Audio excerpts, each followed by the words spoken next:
Se trata de un panel de debate y el tema en cuestión incluir desde la singularidad de lo legal a lo real.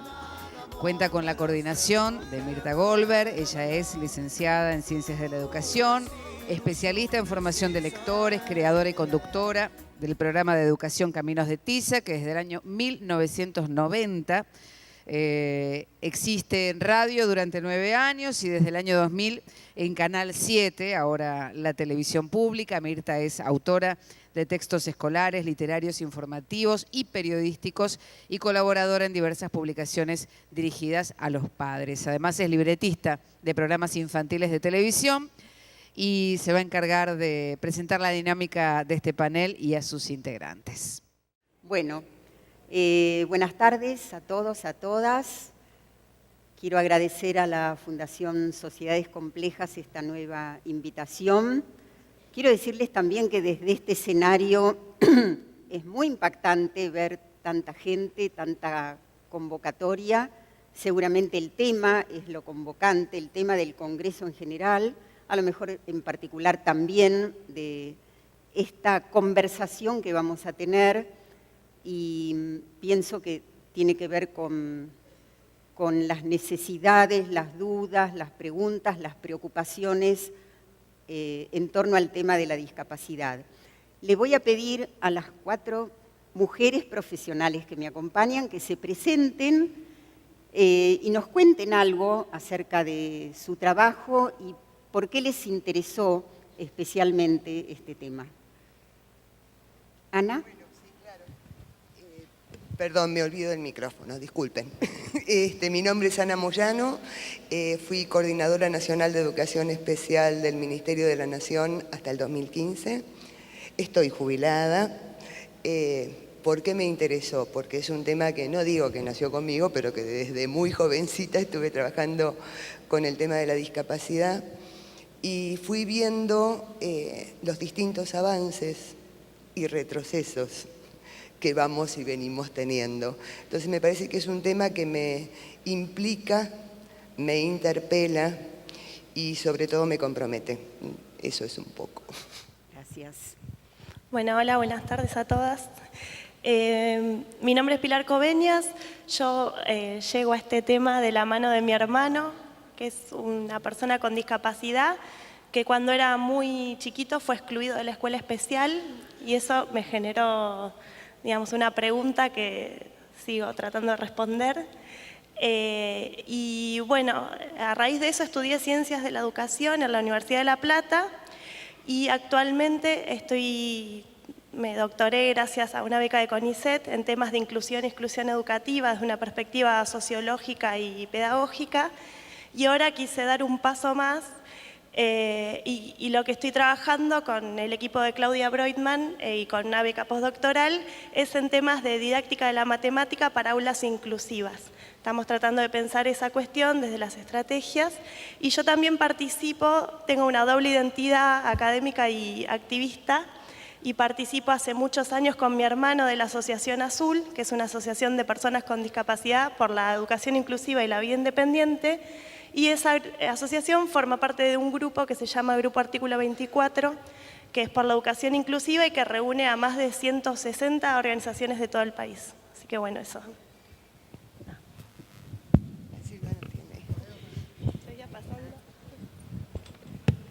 Bueno, buenas tardes. Mi nombre es Silvana Corso, yo soy directora de una escuela de enseñanza media que depende del gobierno de la Ciudad de Buenos Aires, que trabaja firmemente en inclusión educativa y creo que la inclusión a mí atraviesa mi vida y me define como persona porque en definitiva la inclusión es un estilo de vida y me involucré justamente muy parecida a tu historia, atravesada por la discapacidad con el nacimiento de mi hija y en este caso interpelada por su presencia y luchando primero por ocupar un lugar en la sociedad, y entendí que el primer paso era la escuela y por eso me involucré en esta temática.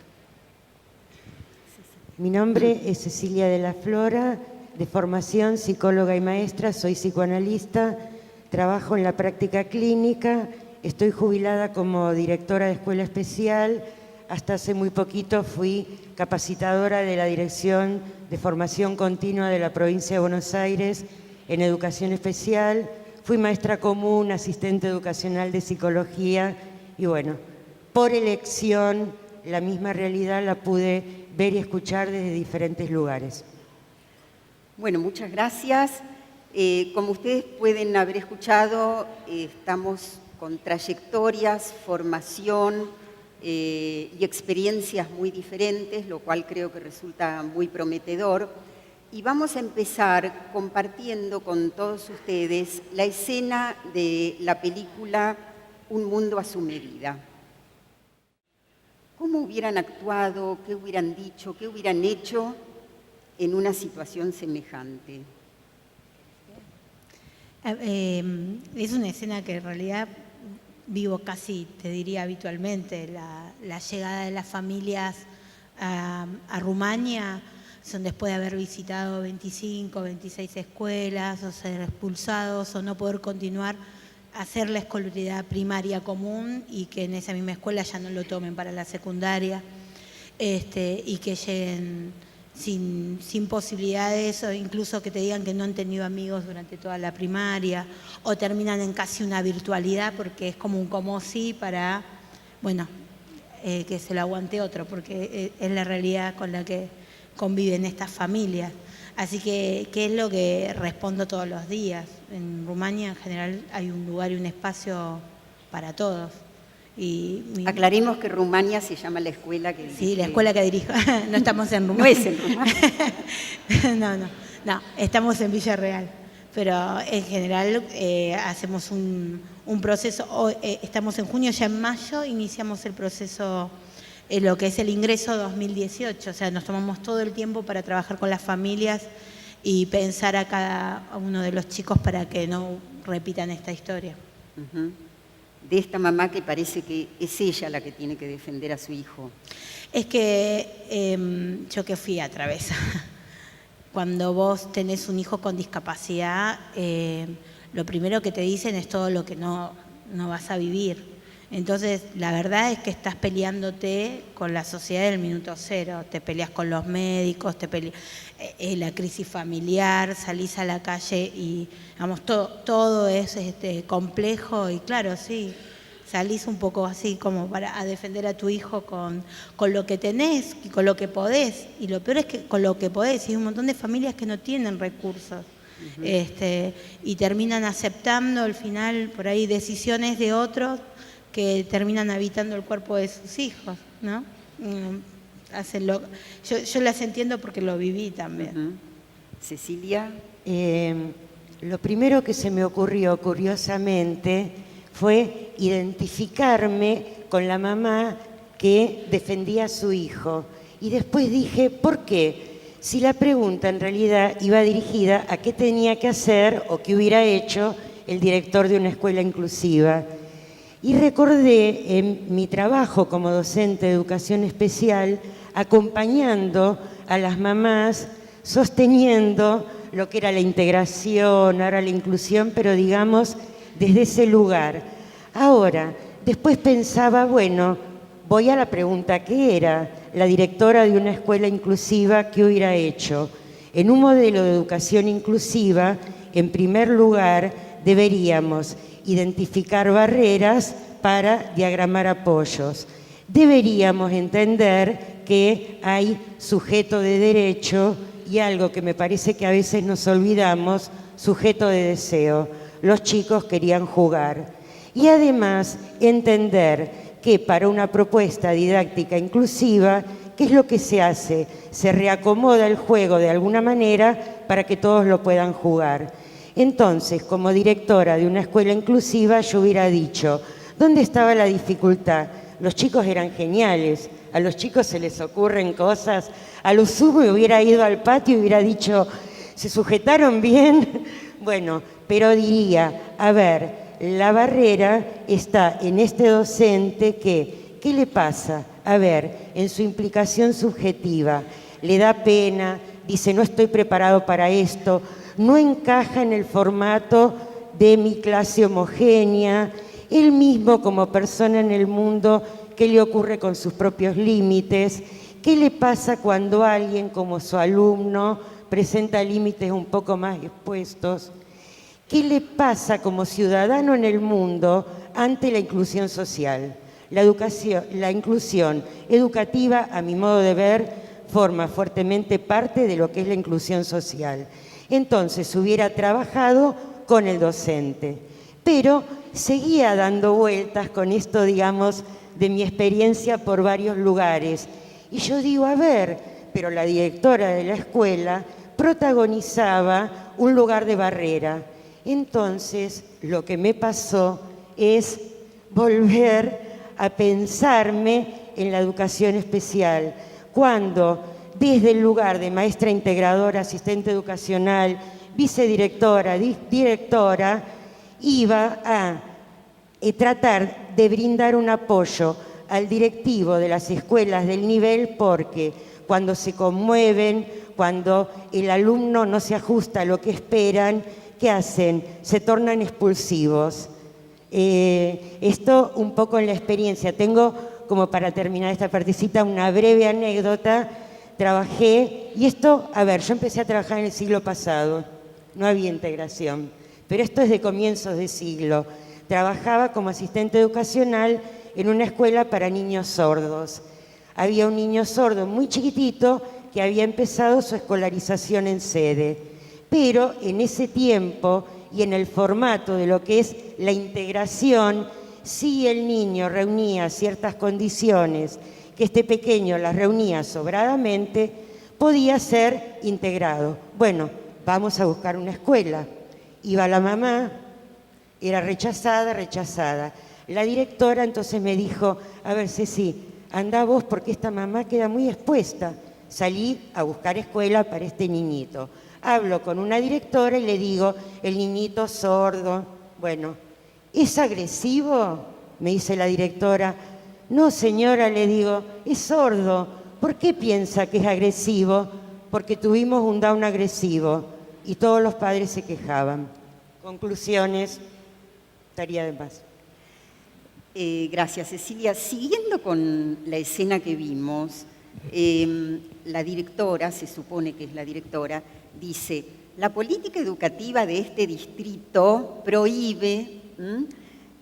Ana, yo quiero preguntarte, considerando tu experiencia en gestión, ¿las instituciones educativas nunca pueden diferenciarse? Está muy relacionado con el título de lo legal a lo real, ¿no? Me parece que ese es el camino. Lo legal a veces es como un escudo protector que usan las escuelas para no hacer, y otros lo usan para hacer. Digo, el caso de Silvana. Silvana usa toda la normativa que existe de política pública para el hacer, ¿no? Para una concepción de inclusión, donde todos los pibes puedan ir a la misma escuela, donde elimina barreras. Y hay otros que se escudan exactamente en lo opuesto. Por ejemplo, todos los niños a los 6 años tienen que ingresar en primer grado, tenga o no discapacidad. Es una ley. Entonces, algunas lo tomaron para expulsar niños que los padres decidían que tenían que seguir estando en la educación inicial, y entonces echaban, los expulsaban de las instituciones. Entonces, digo, este camino de lo legal a lo real tendría que estar allanado. Sin embargo, y bueno, haciendo referencia a algunas otras charlas que tuvieron hoy, se hablaba del voluntarismo. El voluntarismo pasa también por el personalismo, y esto no debiera ser. Esto debiera ser que las normas se cumplen, por las cuales se rigen, se discuten si uno no está de acuerdo, tenemos lugares donde discutirlas y donde exponerlas. Los padres de la Asociación de Artículo 24 han venido al Ministerio de Educación muchas veces, hemos tenido discusiones fuertes, llegamos a algunas conclusiones, entendimos muchas cosas que no entendíamos los que estábamos en el lugar de lo que teníamos que gestionar y que generar. Nos faltó llegar a las conclusiones finales, pero creo que hubo avances importantísimos. Igual, el personalismo, lo individual. El miedo hace que se cubran. El miedo hace, por un lado, que se cubran, y por el otro lado, lo que hace el miedo es paraliza. Paraliza absolutamente a las instituciones y no brinda las herramientas. Hay docentes que tienen muchas ganas y, sin embargo, los directores de las instituciones, en opuesto a lo que vimos, le dicen, no, no, con eso mejor no te metas. Esto nos puede traer problemas con los demás arriba. A lo mejor vos tenés para agregar desde este lugar. Pilar, vamos a seguir sacándole un poco de jugo a esta escena y todos escuchamos que la mamá de Kevin, que por otra parte es la única que lo llama por su nombre, el profesor lo llama por el apellido y la directora no le pone nombre, la mamá de Kevin hace mención a la normalidad. Los otros son los normales, no sería su hijo. Quería que nos ayudes a pensar cómo ves esto, el tema de la normalidad-anormalidad. Bueno, eso es... ¿Se escucha? ¿Se escucha bien? Ahí está. Sí. El tema de la normalidad es una categoría clave para desarmar todas estas cuestiones y creo que está en el mismo corazón de la idea de inclusión, digamos, ¿no? La problematización sobre la idea de normal. En el inicio de la escena que seleccionaste, vemos como Kevin se sube arriba de otro joven, que también es un joven con discapacidad, en la clase. Creo que ahí se puede empezar a pensar desde el inicio de esta secuencia la idea de lo normal, ¿no? Cómo dos personas con discapacidad, una con discapacidad intelectual y otra con discapacidad motriz, deben reunirse en un cuerpo para evitar la clase de educación física. No es como esta idea de pensar las personas con discapacidad como cuerpos fallados a los que les falta algo o a los que les sobra un cromosoma, por ejemplo. Entonces, a dos mitades de personas, entre dos mitades forman uno, ¿no? Entonces, esa idea que ni siquiera entre dos pueden habitar el aula de educación física, porque el cuerpo en el que viven no es identificado como un cuerpo que pueda aprender educación física. No hay la idea de normal, de cómo en realidad toda la historia de la educación viene atravesada por esta idea de que es un alumno legítimo de la escuela, es un alumno normal. Y entonces esa idea creo que en educación física es uno de los espacios donde se ve con más claridad la idea del cuerpo, por más que el cuerpo está presente en el aula también y en todas las materias, y en todo lo que es la escuela y la idea de discapacidad. Pero ahí cuando la mamá trae la idea de, digamos, él desea más que todo ser normal, ¿no? Ahí la mamá de alguna forma recupera esa normalidad que la escuela señala en su hijo, sin saberlo, quizás, ¿no? Y esta dicotomía de que él lee, que él le gusta, disfrutan las palabras, pero Kevin daría todo por ser normal, ¿no? Hay detrás una idea de lo que se llama ver la discapacidad como tragedia, ¿no? De esto de, bueno, ya pensar en una persona con discapacidad nos da lástimas, nos da pena, y esa persona dejaría todo con tal de ser normal, ¿no? Esa idea de que la discapacidad se sufre y de que, digamos, es esta idea con la que la escuela construye la discapacidad, que son alumnos que, bueno, básicamente no pueden habitar la escuela común porque no aprenden lo mismo que el resto en el mismo momento, de la misma forma. Y en este caso no pueden mover su cuerpo de forma de dar lugar, porque es un cuerpo anormal, ¿no? O porque tiene una forma de razonar anormal, y así podemos ir una forma de comunicarse anormal. Entonces eso da lugar a múltiples exclusiones y que por supuesto afectan la visión de sí también de Kevin, no solo la visión de la madre sobre su hijo, sino la visión de sí. Y, digamos, la política de la escuela o del distrito es una política que excluye, es una de las formas de exclusión. A un cuerpo anormal como respuesta, la escuela responde exhibición de la materia, porque su cuerpo incompleto no puede no puede aprender en esa escuela. Claro, retomando esto que decís, es una política que excluye, pensaba, Kevin está matriculado, asiste, pero también en las escuelas puede haber una falsa inclusión, una inclusión formal.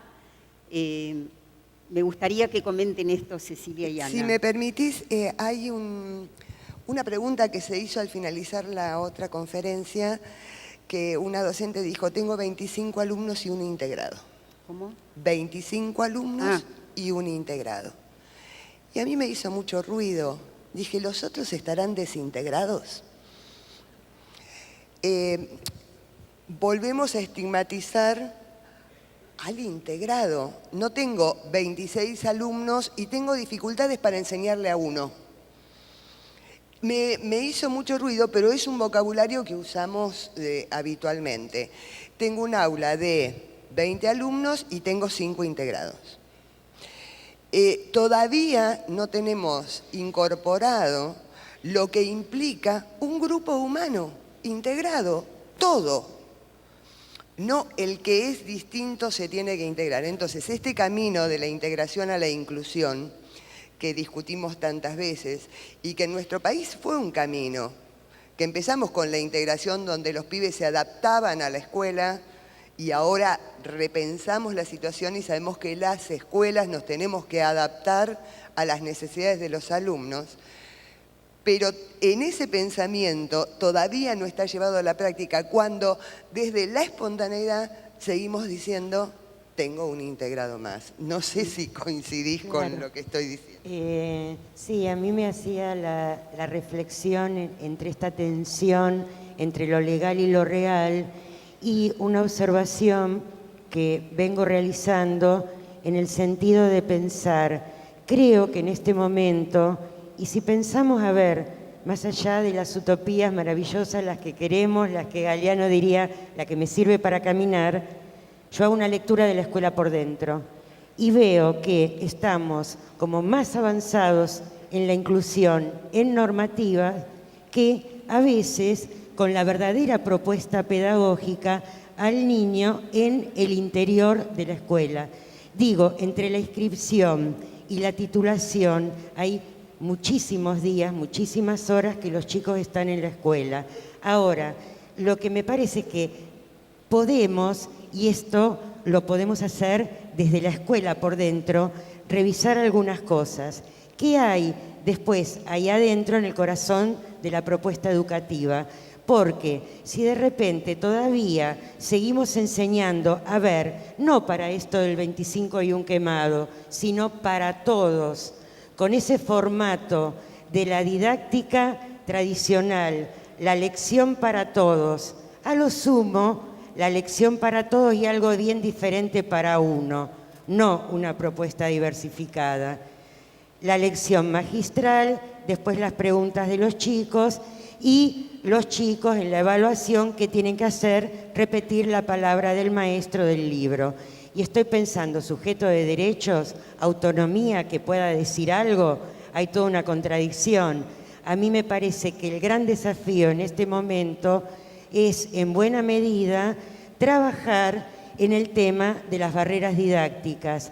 Y en tal caso, no en esta como posición, a ver, común, especial, esto, lo otro. A ver, no, sino trabajar juntos y, por ejemplo, desde los aportes de los especialistas que hay en educación especial, buscar fuertemente a los especialistas de didácticas en áreas y no, dejando esa oposición, sino trabajando juntos a ver qué situaciones didácticas podemos elaborar de manera más interesante para alguien que pensamos que no queremos que sea el que ejecute un diagrama de vida que le hagan otros, sino que pueda programar su propia vida, que sea protagonista.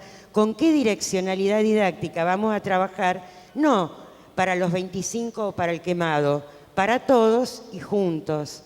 Porque de repente veo, a veces me sale esto, a ver, sistema, modalidades, ¿saben lo que siento? Y pido disculpas si lo digo de un modo un poco desprolijo. Siento que somos como parientes que venimos de la misma familia y es lo primero que tenemos que ver. ¿Por qué digo de la misma familia? Venimos del formato de las instituciones disciplinarias de la modernidad de las que nos hablaba tanto, nos hizo pensar Foucault.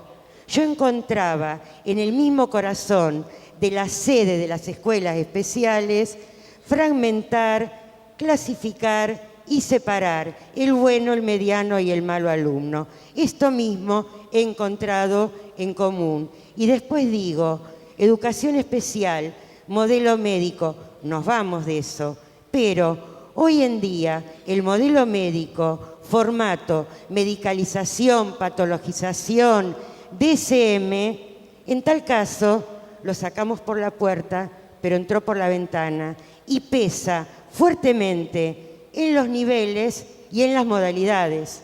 Creo que tenemos que trabajar en conjunción con eso. Bueno, creo que vamos llegando también a la pregunta que tiene que ver con un eterno debate, que es cuando los neurólogos, los psicopedagogos, los padres, los docentes piensan frente a un niño en concreto si tiene que ir a una escuela especial o si puede ir a una escuela común inclusiva. Me gustaría que tomemos este tema con Silvana y con Pilar, si es así, si es una falsa disyuntiva o realmente es una opción, una de las dos, solo una de las dos.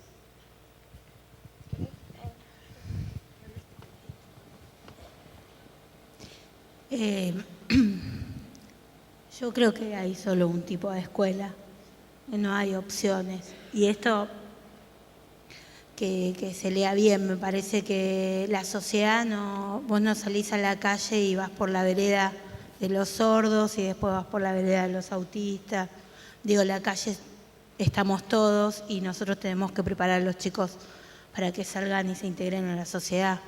Y lo mejor es que el espejo le devuelva a otras figuras, ¿no? Que sepan cómo actuar, que puedan manejar los códigos y que tengan oportunidades que son únicas dentro de la escuela. El hecho de dejarse sorprender por cada presencia y explotar al máximo sus posibilidades dentro de un único contexto que te puedo asegurar que mejora la calidad de vida de todos los que hacemos la escuela. La oportunidad de estar todos juntos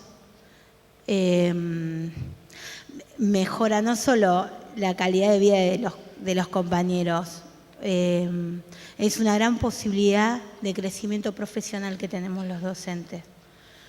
Yo no es que estoy en contra de educación especial, pero sí las convoco dentro de la escuela con este formato, que dependemos de media y de común, pensando que pueden hacer su recorrido dentro de la escuela, respetando sus tiempos y, como decía recién, de alguna manera usando la normativa y leyéndola, pero no para encontrar la barrera para el ingreso, sino justamente para posibilitar que su recorrido sea exitoso. Cada vez que me paro a mirar la escuela y veo cómo conviven, la forma en que se relacionan, cada uno respetado desde su singularidad, el hecho de poder comunicarse desde el lugar donde estén, porque algunos de los chicos se comunican desde su propio mundo y con algunas fantasías, y que sean escuchados con atención y que nadie se burle, y incluso que le den algunas herramientas así concretas. Nosotros trabajamos en un contexto de vulnerabilidad. Los códigos que se manejan dentro de la escuela es la calle. Trabajamos cerca del Fuerte Apache. Y vos decís, hay alumnos con TEA, con síndrome de Down. Y digo, si querés prepararlos para la vida independiente, mandalos a Rumania, que salen listos para salir a la calle y comerse el mundo, porque sobreviven en este contexto, sobreviven a todo. Los preparan muy bien. Para mí no hay otras opciones, no veo otra posibilidad. De verdad que creo que es el único camino, que es el único camino para la sociedad, porque es transformadora la escuela de la sociedad. ¿Querés una sociedad mejor? Todos en una única escuela.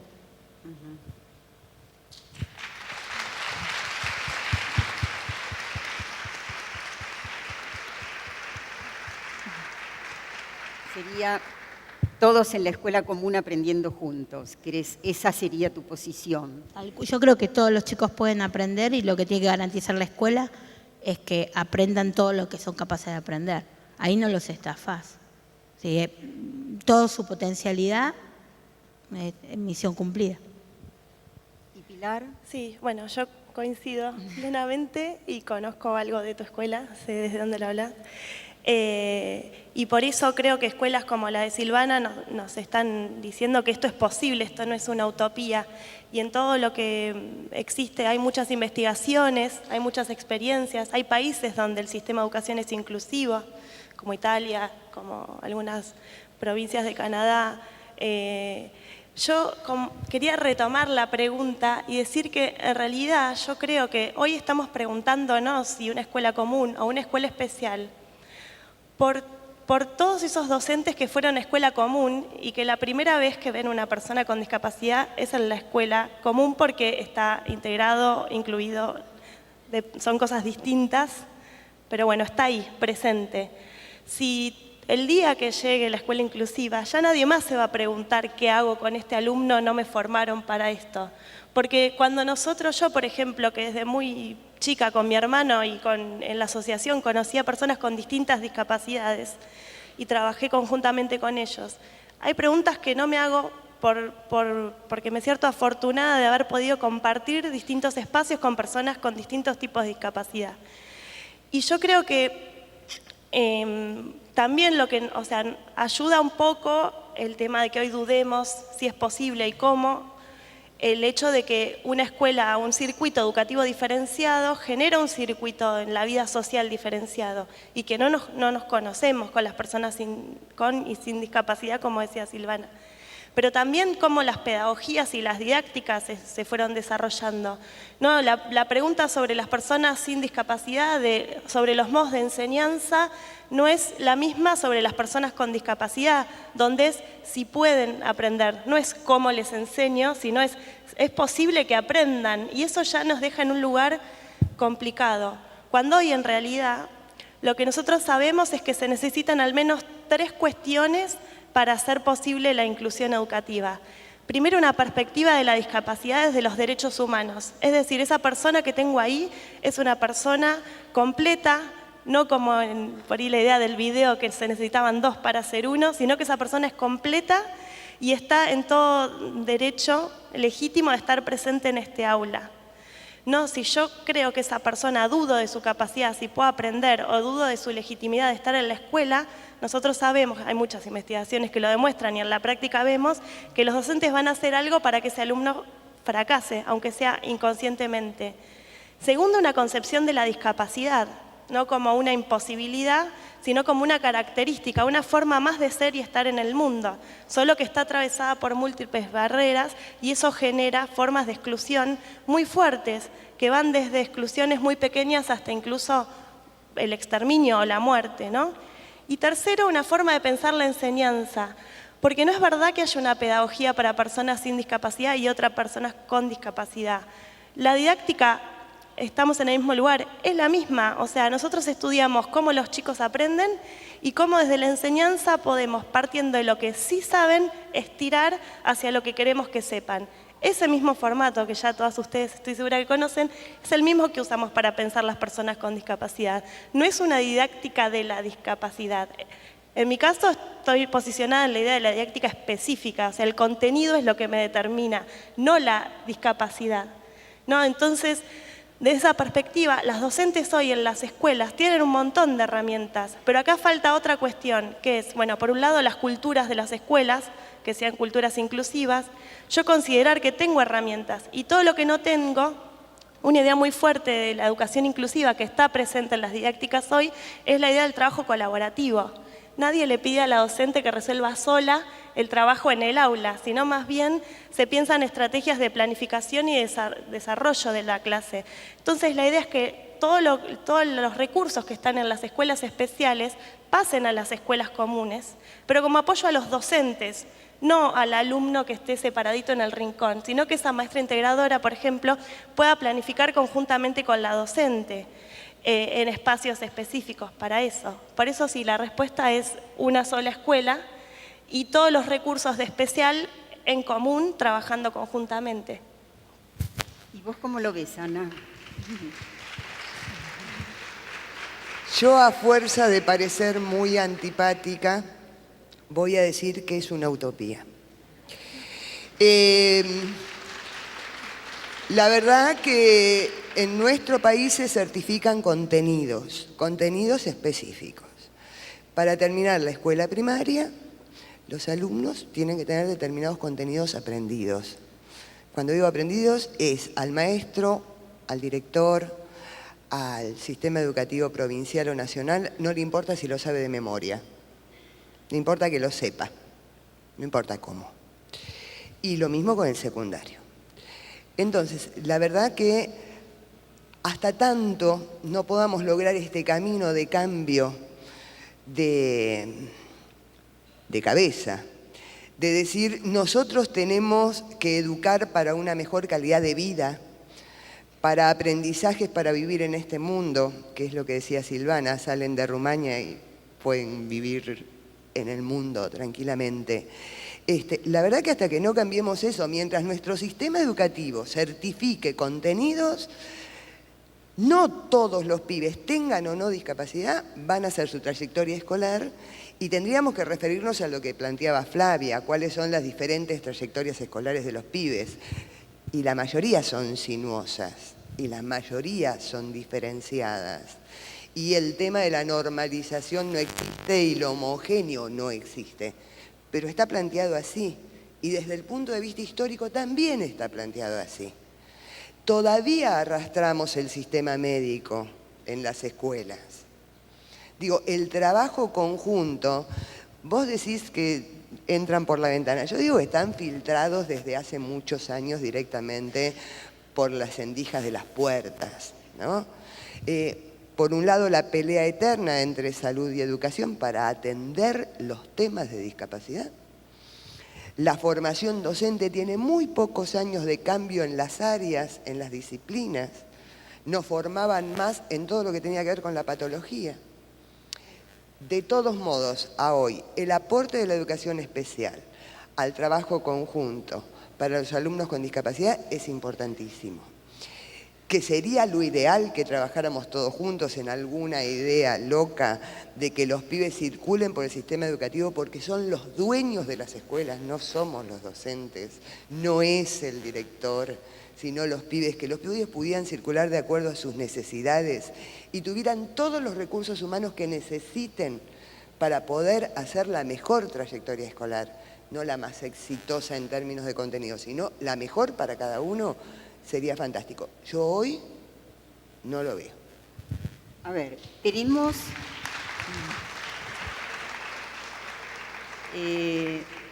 es impactante que efectivamente es el meollo del debate, ¿no? Lo cierto es que en nuestro sistema educativo tenemos escuelas especiales y tenemos escuelas comunes inclusivas. En cualquiera de las dos puede haber una oferta de fracaso. ¿Qué es lo que no puede faltar en ninguna de las dos? Le pregunto a quien quiera responder. De alguna manera Silvana lo dijo. Para mí lo que no puede faltar hoy es una concepción de la persona con discapacidad como sujeto de derecho. Eso es lo que hoy te va a definir todo. Porque el modelo médico, como bien plantea Ana, que todavía es un discurso hegemónico en las escuelas, sabemos que es un discurso que lleva a la violación de no solo el derecho a la educación, sino muchos otros. Entonces, partir de la idea de la persona con discapacidad como sujeto de derecho, y por otro lado también, yo que soy educadora y me identifico con la pedagogía y las ciencias de la educación, tenemos muchas herramientas y nosotros trabajamos desde las pedagogías críticas, todas esas pedagogías son, digamos, abordan, digamos, los mismos ejes que trabajamos desde educación inclusiva. Yo no creo que sea una utopía, yo creo que ya hay escuelas que están funcionando y yo creo que no podemos esperar a que el sistema cambie algunas cosas para que se efectivice el derecho a la educación de las personas con discapacidad, porque si no estamos ante una situación muy grave e irregular.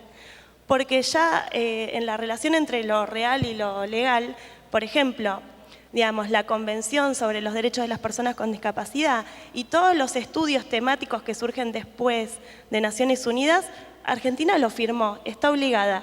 Y todo eso está basado en estudios y en documentación de prácticas reales en las escuelas. No viene de la teoría, viene de la práctica todo eso. Y viene de los reclamos de las personas con discapacidad.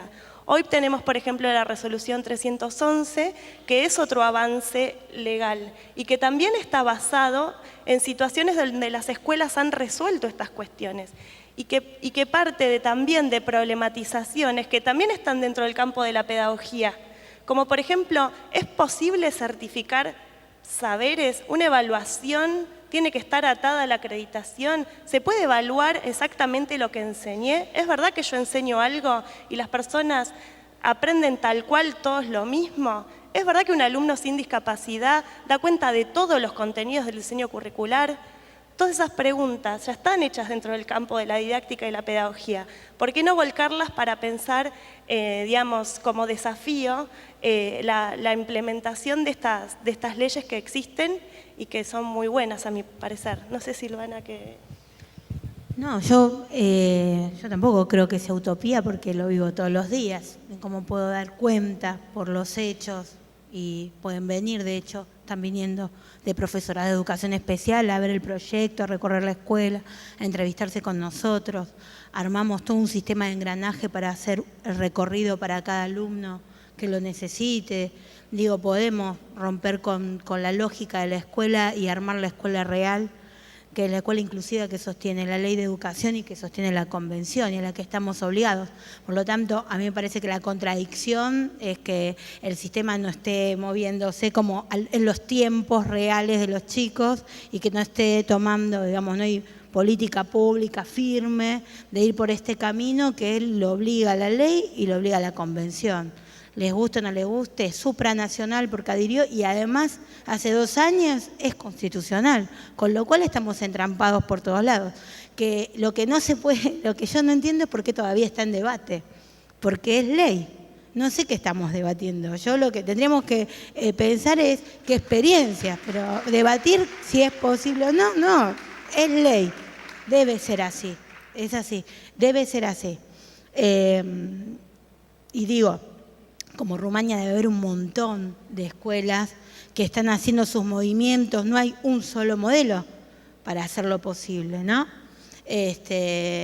Así que yo no creo que sea utopía y creo que falta de decisión estatal. Pero bueno, mientras tanto también creo que la revolución se inicia desde abajo y que tal vez si nos empezamos a unir todos los que lo estamos haciendo podemos generar que de arriba surja lo que tiene que surgir, que pongan lo que tienen que poner, lease lo que quieran leer y se haga realidad de esto que es un derecho de todos y cada uno de nuestros alumnos.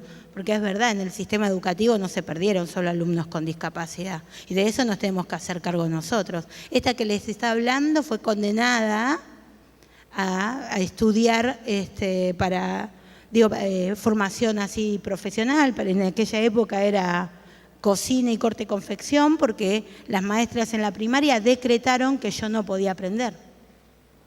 Entonces, miren qué relativo. Tenemos en nuestras manos la vida de personas, no estamos jugando con computadoras acá, la vida de personas. Y con el dedito mágico decretamos nosotros sí, no. Y a mí me habían mandado para el no. Y si no hubiera estado mis papás para salvarme, seguramente hubiera tenido un trabajo digno, pero no podía estar hoy hablando acá, me lo hubieran... Digo, es tan relativo, ¿quién dice que nosotros podemos decir quién aprende y quién no aprende? Solo el chico tiene la respuesta.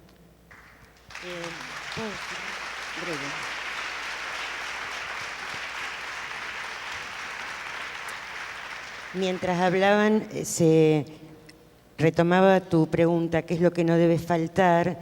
y me resultaba muy fuerte lo que decía Silvana, porque todavía seguimos hablando de esto. Y de repente creo que todavía seguimos hablando de esto porque lo que nos pasa creo que es el camino hacia la inclusión es un momento en tránsito, es un proceso en tránsito. No en todos los lugares, no en todas las mismas instituciones, ni las jurisdicciones, en ese punto del proceso se está en el mismo lugar. Por eso todavía sigue haciendo ruido, aunque sea ley. Es esta tensión entre lo legal y lo real. En muchos lados aún no. Y entonces lo que me parecería como prioritario, ¿qué es lo que no debe faltar? A mí me parece que si nos proponemos como un camino hacia la inclusión, creo que en buena medida lo primero que tendríamos que hacer es las instituciones identificar, bueno, en este proceso en tránsito, nuestra escuela en concreto, ¿en qué punto está? Identifiquemos nuestras barreras para brindar apoyos y dar realmente una propuesta inclusiva, que sería la de que todos puedan jugar en la misma actividad. Yo lo veo y le pido disculpas como con optimismo, porque empecé a trabajar en la época de 2 sistemas educativos. Apenas había integración de niños con discapacidad sensorial o motora en la provincia de Buenos Aires. La integración en provincia de Buenos Aires, tal como la viví, yo ya venía trabajando, empezó en el año 89. ¿Qué hubiera pasado con Kevin en los 2 sistemas, que es lo primero que conocí? No hubiera ido a esa escuela. En un modelo de integración, ¿qué hubiera pasado? A ver, si iba a quedar en biblioteca en la hora de actividad deportiva. Iba a rendir, porque iba a estar exceptuado, el reglamento de manera de una prueba escrita individual. O a lo sumo lo iban a dejar ver la actividad desde el fondo del gimnasio.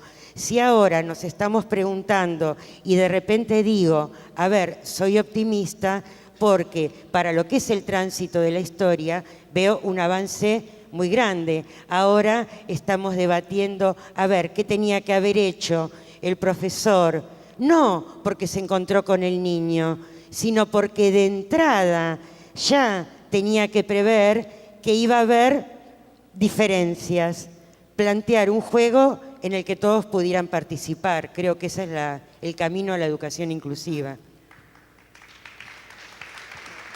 Perdón, Mirta, no quiero, cuando yo digo que es una utopía es porque la experiencia que hace Silvana y que hacen muchos colegas en todas las provincias es importantísima y muy valorada. Cuando yo digo esto es que todavía hay una fractura muy grande entre lo real y lo legal. Que está la normativa, que está la convención, la estamos caminando. La inclusión es un proceso y mañana tendremos a todos los alumnos con discapacidad al interior de la escuela y nos pasará como en España que tienen a los gitanos afuera. No sé, la inclusión es un proceso permanente de los pibes más marginales, de los más vulnerados, de los pibes con discapacidad, de los que no la tienen. Entonces lo que digo es que todavía estamos en el tránsito de aquellas voluntades fuertes y firmes que pelean y peleamos para que la convención se cumpla, pero que el camino está dando los pininos, pese a la experiencia de muchas escuelas que viene hace años trabajando en este tema. Quería aclarar. Bueno, convivimos en nuestro sistema educativo hoy con escuelas especiales, con escuelas comunes inclusivas, y creo que Silvana lo decía hace un momento, más allá de cuál sea la opción que una familia, un neurólogo, en su derivación un psicopedagogo haga, hace un momento de distintas maneras lo decía Silvana, creo que lo que no puede faltar es una escuela que dé hospitalidad y que tenga una propuesta para ese niño, ¿no? Respecto a lo legal, lo real, yo quisiera que pensemos un poco cuáles son los baches que todavía tiene nuestro sistema en este sentido. Yo creo que hay algunos que tenemos identificados. La primera es la creencia en el modelo médico, ¿no? Esa perspectiva genera muchas barreras. Segundo, la gradualidad. Esto también Terigi habla mucho. La gradualidad es una gran barrera. Voy a decir algunas, pero después, digamos, para seguir circulando el micrófono. Pero creo que la perspectiva del modelo médico es un gran obstáculo, la gradualidad, la idea que todavía tiene el sistema educativo de igualdad como homogeneidad y de digamos, pensar que piensa la diferencia en términos de déficit y no en términos de algo valioso, digamos. Y eso, la lógica, por ejemplo, de acreditación o de los títulos tiene este problema, ¿no? Cuando hoy en la Argentina la educación es obligatoria y es responsabilidad del Estado, esa idea de que todos aprenden lo mismo y deben acreditar lo mismo para tener el título, hoy es un obstáculo. También son obstáculos, como decía Cecilia, ciertas perspectivas didácticas obsoletas que todavía, digamos, circulan y que tampoco nos permiten pensar en qué hacer con los alumnos, incluido el alumno con discapacidad, pero creo que esa pregunta está para muchos otros alumnos. Y creo que lo que decías recién, Mirta, de la idea de los neurólogos, cómo el sistema de salud, por ejemplo, para que en una escuela un niño tenga un acompañante terapéutico, eso lo financia el Ministerio de Salud. Se mete en educación, salud, eligiendo el perfil de la persona y hasta financiándolo, ¿no? Y también como a veces en la escuela los diagnósticos médicos regulan las prácticas educativas, ¿no? Porque yo como docente necesito que venga un médico a decirme cosas de un alumno de forma médica para pensar la enseñanza. Eso es son relaciones que habría que deconstruir. Pero bueno, no quiero acaparar, seguramente ustedes observan más barreras. No, me parece que las enumeraste bien. Yo creo que igual todas esas barreras, todas se pueden superar. Me parece que la que pone la mayor traba en educación es la representación del otro. Me parece que la gran barrera es nuestra cabeza. La representación que tengo del otro y lo que me viene el otro, y el otro no importa, el otro discapacitado, el otro pobre. Cuando trabajas en contextos de vulnerabilidad, las escuelas las cree la sociedad como escuelas de menor calidad y trabaja con los chicos de la villa, trabaja con los chicos del fuero. Esa representación del otro es para mí la gran barrera que hay que eliminar, ¿no? ¿Y cómo es visto, cómo es mirado ese otro? ¿Cómo es visto? Y en discapacidad se antepone la discapacidad a la persona. Entonces es mirado, ni siquiera diría por el cuerpo. Yo siempre en todos los eventos cito a Kalmels hablando del cuerpo y él dice que el organismo habla de la especie y el cuerpo habla de la persona. Y yo creo que mayoritariamente nos conectamos con la especie y con el organismo. Esa me parece que es mirado desde la discapacidad. Entonces cuando se te antepone a la discapacidad no podés reconocer a la persona. Y por eso la pregunta del millón es qué tiene y si puede aprender igual que los demás. Y no quién es y qué puedo aprender yo de él o cómo puedo hacer para que aprenda, ¿no? Esa me parece que es. Y ese pobrecito, como muchas veces escuchamos, dicho en diminutivo, tiene que ver con la infantilización que hay alrededor de los chicos con alguna discapacidad, que proviene de los docentes, que proviene de las familias y a veces hasta de los materiales.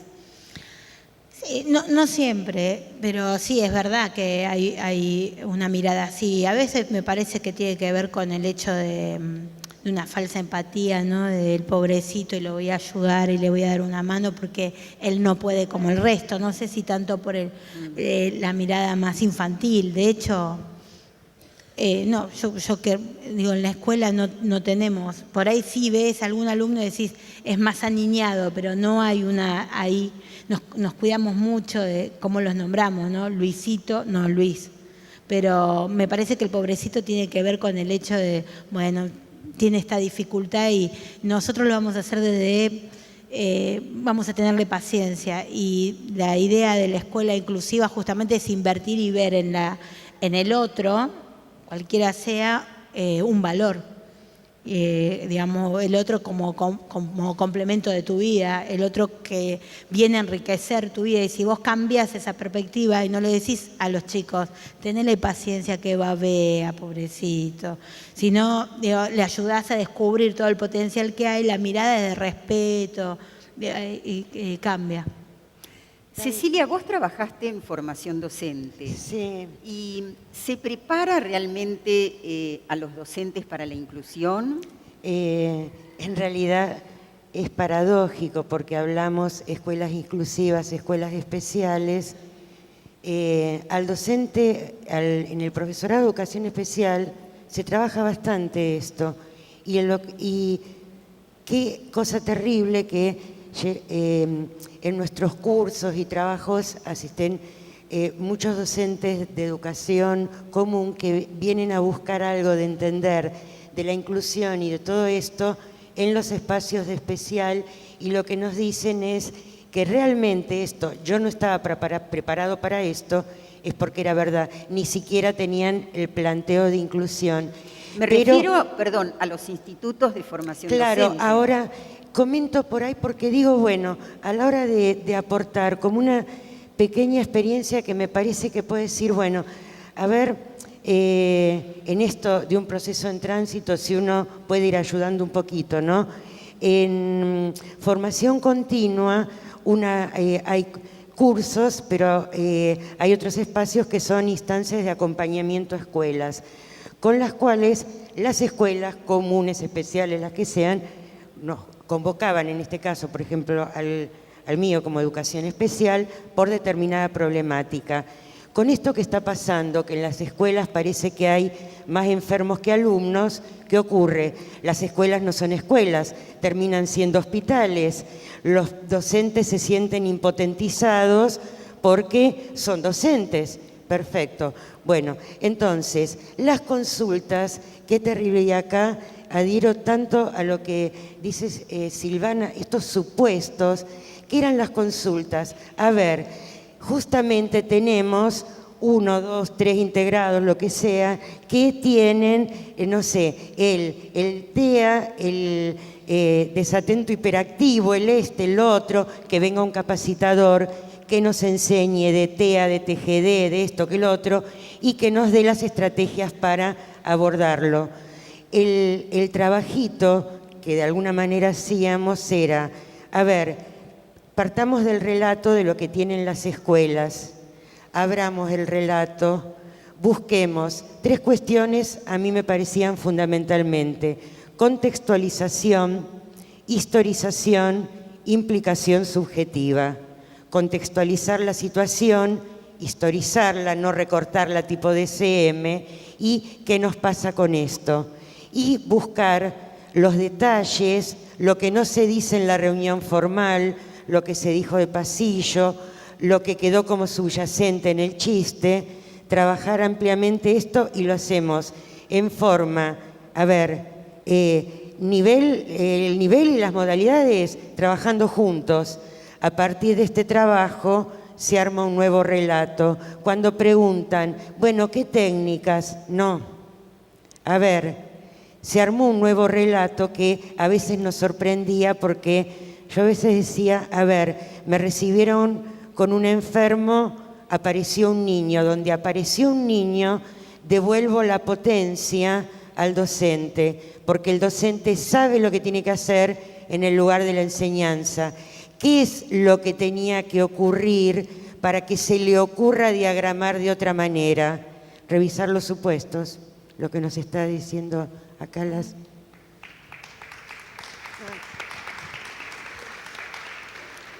Con respecto a dos cosas, si los docentes de común van a buscar las respuestas especiales, me parece maravilloso que vayan ahí a buscar respuestas, digo, porque van a los especialistas a buscarla, y es el mejor lugar para ir a buscarla. Ahora, si fuimos formados para esto, que es el discurso de todos, no fui formado para esto, yo creo que el profesorado, y eso significó que el otro día se me levantara mucha gente, un profesorado y se fuera, no te formó ni para estos chicos ni para nada, te forma el profesorado. El profesorado te enseñan a hacer planificaciones ideales en contextos ideales para chicos ideales que no están en las aulas. Y cuando van los docentes a las aulas se tienen que reinventar solitos y ver cómo, porque no hay nada, ni la taxonomía de Bloom, no van a encontrar respuesta en ningún lado, en ningún verbo, van a poder, cada uno de ustedes seguramente se hizo docente en el aula. Entonces, la verdad que el profesorado no te forma, que es verdad que se necesita, hoy estamos hablando de inclusión, estamos hablando de la convención, y entonces estamos exigiendo a las escuelas todo el movimiento, pero que no sigan egresando el profesorado, gente que ni el tema, ni siquiera un seminario tuvieron de inclusión, eso también te está hablando de falta de política, ¿no? A ver, todas son situaciones ideales. Digo, por ejemplo, la figura de la maestra integradora, Ana, ¿cómo es vista? ¿Obstaculiza, invade, complementa, aporta, acompaña? Tiene varias miradas la maestra integradora. Primero, si no se mete es un observador no participante, que es un fantasma que aterra. Paralelamente puede ser muy bien vista, pero es la que se ocupa del que integra. Ese que Tu está ahí integrado, alumno. Tu alumno. hacete cargo de tu alumno, de tu grupito si son 3. Entonces, la verdad que no da muy buen resultado eso. Lo ideal sería el trabajo en pareja pedagógica, porque en realidad esas integraciones son las que excluyen adentro de la misma aula. Está visto en casi todos los lugares. Y además contradice la inclusión. Digo, el tema del trabajo en equipo me parece que nos cuesta mucho a todos, ¿no? Y siempre la intervención del especialista, que es el que viene de especial, es como el temor a que sepa más que uno. En realidad son conocimientos diferentes. Digo, esto que hablabas hace un ratito y decías, bueno, el trabajo del que sabe la disciplina con el que sabe de qué manera abordarla sería lo ideal. Pasa en muchísimos lugares, pero cuesta mucho. Y me parece que lo que más cuesta es porque el sistema educativo no estamos preparados para juntarnos y caminar juntos. Digo, si estamos hablando de educación inclusiva, más desde el lugar de especial que desde el lugar de común, desde las políticas públicas, tenemos un problema. A toda la gente de educación especial se la obliga a repensar para pensar en la educación inclusiva. No a todo el sistema educativo común se lo obliga a pensar en la inclusión educativa para acoger a todos los alumnos. Me parece que es un tema que tendríamos que empezar a romper. Parte de la inclusión en nuestro sistema educativo existe el currículum adaptado. Se evalúa en función de ese currículum y todo estalla en el momento de la acreditación. Y un poco sí. O sea, depende. Si ese alumno pudo tener el famoso PPI, Proyecto Pedagógico Individual, se evalúa dentro de ese proyecto. Y yo creo que ese proyecto puede ser un obstáculo o un gran facilitador, porque puede ser una forma de flexibilización curricular. De hecho, si miramos los diseños curriculares, algunos diseños curriculares de primaria, por ejemplo, vemos que ya incorporan esta idea. Se habla de ciclos, se habla de algunos contenidos, pero dice, por ejemplo, esto, pero no lo dice de forma tan taxativa.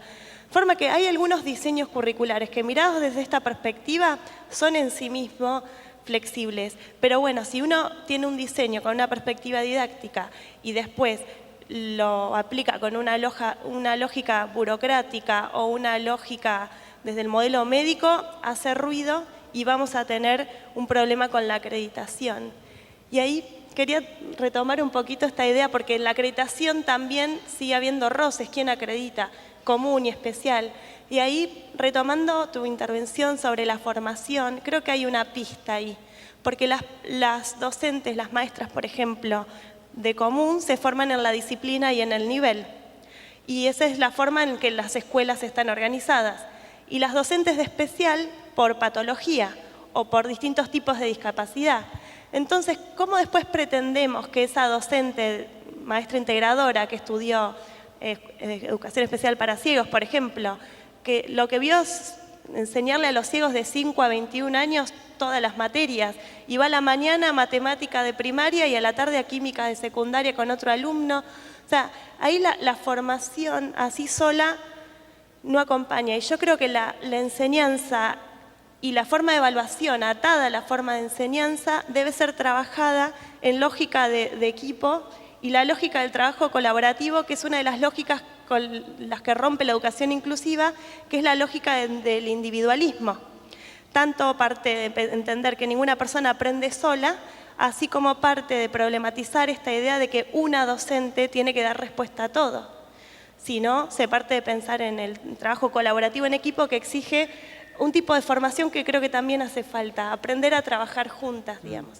Contanos, Silvana, brevemente cómo es en tu escuela, si trabajan con currículum adaptado, qué pasa con las evaluaciones y finalmente con las acreditaciones. Sí, trabajamos con planificaciones diversificadas y con adaptaciones curriculares. Los chicos, algunos chicos tienen PPI, que definimos como escuela con la maestra integradora y con la familia, pero acreditamos. No, esta es una decisión institucional. Todos los chicos llevamos 10 años trabajando en esto, así que tenemos varios egresados y todos salieron con título oficial. No figura ninguna adaptación en el título, porque para mí me parece que devalúa el título. Y no hay que tener miedo a que se caiga ningún puente porque habilite a un chico con el título a estudiar ingeniería. Nadie estudia lo que no pueda estudiar.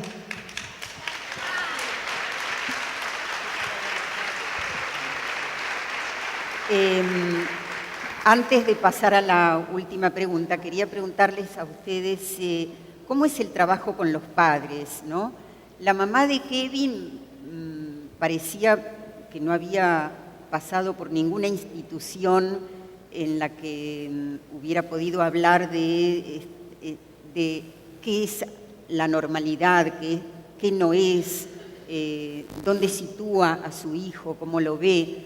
El trabajo con los padres me parece interesante porque muchas veces un niño con discapacidad en una familia impacta de distintas maneras. Y la función de la educación es contribuir a su autonomía, a lograr la mayor autonomía posible. Pero esa autonomía a veces es muy temida por algunas familias porque ese niño con discapacidad cumple una función en la relación con la madre, muy especialmente. ¿Cómo es el trabajo con las familias? Vamos de vuelta. Esa es mi especialidad. ¿Es qué? Esa es mi especialidad porque justamente el hecho de haber tenido una hija con discapacidad me permite ponerme en el lugar de las familias. Dicen las psicólogas que han pasado por nuestra escuela, incluida la última, que digo todo lo que está prohibido. En cada entrevista, como yo no soy psicóloga, le hablo como mamá, digo cosas que no, una psicóloga me agarra de la cabeza porque no, y del cogote, porque no puedo encarar así a la familia. Y creo que las familias me lo respetan porque saben que les estoy hablando del lugar que lo atravesé. Mira, el trabajo con la familia tiene que ver con primero conectarse con el hijo. Yo me tomo una entrevista inicial de mínimo 40 minutos dejar hablar a los papás. Y después 40 minutos que siempre te presentan un prontuario, parece, ¿no? De todos los estudios y todos los tratamientos. Cuando terminan, 40 minutos después les digo, bueno, ahora háblame de tu hijo, y los padres le cae la mandíbula porque te dicen, hace 40 minutos que me tenés acá hablando de mi hijo. Le digo, no, vos hablaste de la patología de tu hijo. Yo ahora quiero saber quién es, qué le gusta, cuáles son sus intereses, si fue un hijo deseado, buscado. Y ahí ya hay un quiebre. Y trabajo sobre la conexión sobre el hijo real, ¿no? Y me parece que es eso, y tener bien claro que las expectativas son las del hijo, no son las del padre. Y la verdad que hemos trabajado muy bien todo el tema del autovalimiento, vamos haciendo como avances, voy midiendo los tiempos de cada familia y voy proponiendo un desafío. Está egresando este año Carolina, que mucha gente por ahí me conoce por la charla TED, y yo nombro a Carolina en la charla porque es una de las personas que ha modificado mi mirada de escuela, no solo mi hija. Y Carolina se quiere ratear de la escuela. Y llegamos a quinto y no pasó nada. Así que estamos haciendo todo el plan para escaparnos de la escuela con todo lo que eso lleva, para que tenga esas vivencias y que también los padres puedan entender que ya está, que es tiempo, ¿no? Es tiempo de volar y es tiempo de hacer cosas que hacen el resto, que la cuidamos y muy bien, pero a veces en el cuidado y el exceso terminás siendo vos una barrera más en la vida de los chicos. La verdad que no es esto, un trabajo uno a uno con las familias y como un proyecto individual para cada chico en función del propio discurso de la familia. Bueno, vamos a tener tiempo, como vamos a abrir un espacio para las preguntas a mano alzada, creo que van a poder seguir en cada una de las respuestas, incluyendo algunas reflexiones. Muy rápido, y antes de dar paso a las preguntas, quería que cada uno de ustedes piense en una propuesta concreta que contribuya a transformar algo dentro del sistema. Bueno, yo voy a hablar desde el lugar de las políticas públicas porque la verdad que siempre me ha interesado. Y me parece que la única manera de lograrlo es el trabajo colectivo. No existe una normativa que salga de ningún ministerio que, si no es consensuada, como decía Silvana, desde las bases, yo digo que crecen desde el pie, la verdad que si uno no se apropia, no la realiza. Entonces, mi propuesta es que el sistema educativo haga una propuesta conjunta de educación inclusiva y que discutan los niveles y las modalidades todas juntas, porque nosotros hablamos de la educación especial y está la educación para los pueblos originarios y la de contexto de encierro y muchas más. Y todos tienen que estar albergados en una escuela que los reciba bien, con amor, ¿no? Con el gesto mínimo de Carlos Escliar, que es el te miro a los ojos.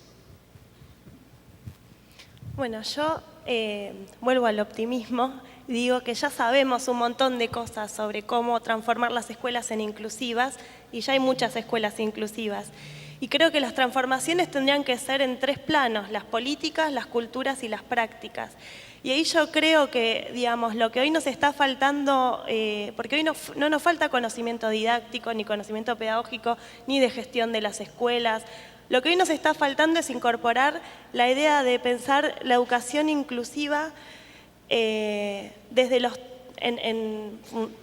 digamos, como un tipo de educación que no solo beneficia a las personas con discapacidad, pero que cuando abramos las puertas para las personas con discapacidad vamos a beneficiar a todo otro conjunto de grupos que quedan afuera. Y yo creo que ahí la herramienta sería una herramienta particular que es una perspectiva, que es la perspectiva de derechos humanos. Yo creo que incluir esa perspectiva puede abrir muchas puertas en las políticas, las culturas y las prácticas educativas. Ay, yo voy a ser cortita. Yo creo que hay que creer. Si para hacer posible una educación inclusiva tenés que creer que todos los chicos pueden aprender, si no todos los intentos van a llevar al fracaso del protagonista que es el chico. Creer. Alojar en el sentido de decir, a ver, no pasa por inscribir o por dar un número del registro de matrícula o un banquito. Alojar en el sentido, tal vez por ahí un poco de aporte acá, más de lo clínico, alojar subjetividad, dar lugar al niño, escuchar a la familia. Desde los equipos docentes, salir de la fragmentación de cada uno y un poco del enfrentamiento y realmente conformar equipos de trabajo. Y si pienso en algo desde las políticas educativas, brindar espacios y tiempos institucionales para que trabajemos juntos. Bueno,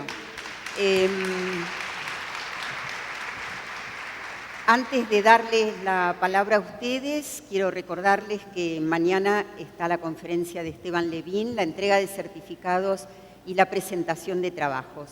A mano alzada, Bueno, ya llegaron escritas. A ver si entiendo. La primera dice, esta es de los espacios virtuales. ¿Qué sucede con la integración de niños extremadamente agresivos? ¿Qué pasa con los derechos de los otros niños que son vulnerados? ¿Quién quiere responder?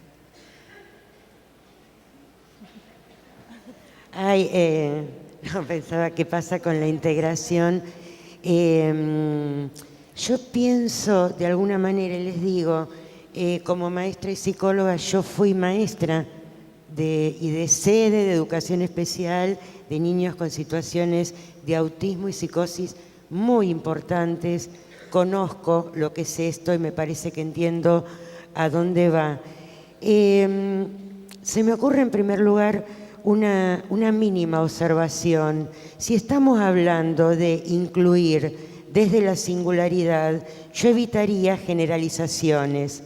Entonces diría, a ver, obviamente que vamos a pensar que tal niño, que todo niño de alguna situación donde de repente lo que puede predominar en él son las conductas disruptivas, puede pasar a otro. El niño está en tiempo de constitución subjetiva, no está terminado. Si yo evito, porque justamente pienso en la singularidad, los dogmatismos y las generalizaciones, podría pensar, y esto lo he vivido en la última escuela que trabajé, de repente alguna situación muy compleja que un tiempito, y esto no era vulnerar el derecho de la educación de nadie, durante un tiempito y acorde a lo que necesitaba determinado alumno por el tiempo de subjetivación que estaba transitando, necesitaba estar como con un otro. Esto durante un breve tiempo. Si yo generalizo, voy a decir que eso es exclusión. Les puedo asegurar que después de un tiempo que digo, ay, no estábamos expulsando a nadie, estaba a solas con alguien durante unos meses, pudo comenzar a estar con otros. No todos los niños en todo tiempo están en condiciones de lo mismo. Sabemos a dónde queremos llegar. Bueno, seguimos con Tierra del Fuego. Dice, ¿les parece que deberían incluirse alguna materia sobre capacidades diferentes en el profesorado de primaria para que las maestras en el aula no se sientan indiferentes ante un alumno que ellos llaman integrados? Primero le contesto a la colega que las personas con discapacidad decidieron llamarse personas con discapacidad, no con capacidades diferentes según la convención. Digo, porque nos da como cosa, ¿no?, decir personas con discapacidad, ellos lo eligieron. Siempre se usa alguna palabrita que sea como más coqueta o que no diga la verdad. Son personas con discapacidad y los respetamos como sujeto de derecho desde ese lugar. Y es lo que hablábamos antes, ¿no? Yo no creo que haya que hablar sobre la discapacidad, sino que hay que hablar de la educación inclusiva que albergue a todos. Y está en los docentes que se están formando hacer la pregunta en tal caso sobre la discapacidad, que seguramente va a ser satisfecha desde el lugar que corresponda. No sé si quieren agregar algo. Bueno, a ver, esta de alguna manera fue respondida. ¿Qué aspectos de la política educativa modificarían en relación a la discapacidad? Erika de Córdoba, Erika Funes, dice, ¿qué opinan sobre que los profesorados sean todos iguales desde la preparación básica y que luego se especialicen? Por ejemplo, en arte, en lengua, ¿esto sería un buen cambio? No termino de entender. Que tienen el tronco común y después Sí. Claro, a mí me parece que exactamente. está bien que tengan un tronco común los profesorados y que después uno pueda hacer la elección o la opción por aquello que más lo atraiga para después desarrollar con los alumnos. A mí me parece ahora sí. que está bueno. Nosotros trabajamos mucho, somos de la provincia de Río Negro, y trabajamos mucho en inclusión y trabajamos mucho con educación especial. Y El obstáculo que vemos es la acreditación en el título en el nivel medio, porque al acreditar los saberes el título sale diferente y ya 3 estudiantes han egresado en años anteriores y no se los reciben en ninguna universidad pública. ¿Y cómo haces para que saque el título oficial y cómo articulás con escuela especial para que acepten esto? Bueno, pero vos me dice, ya tenés la resolución para el título, que es la 311, pero vos me estás preguntando cómo dice. Nosotros en media, en secundaria, no articulamos con especial. Vienen maestras especial de escuelas, las ex escuelas de recuperación, pero no hay una compartida como en provincia, donde o acredita especial o acredita común. En media eso, en Ciudad de Buenos Aires no pasó. Así que yo hago los PPI, digamos, porque respetamos la singularidad y entonces armamos el recorrido para cada chico cuando el diseño no los incluye, porque apuntamos primero a pensarlos a todos, ¿no? Y llegado el caso, hacemos los PPI. Respetamos eso, pero figura en todo lo que es el legajo del alumno, pero si respetó el PPI, materia aprobada, 6, 7, 8, 9, va al libro matriz y después va al título. Entonces no pasa nada, el título es igual que el título de cualquiera. ¿Se entendió?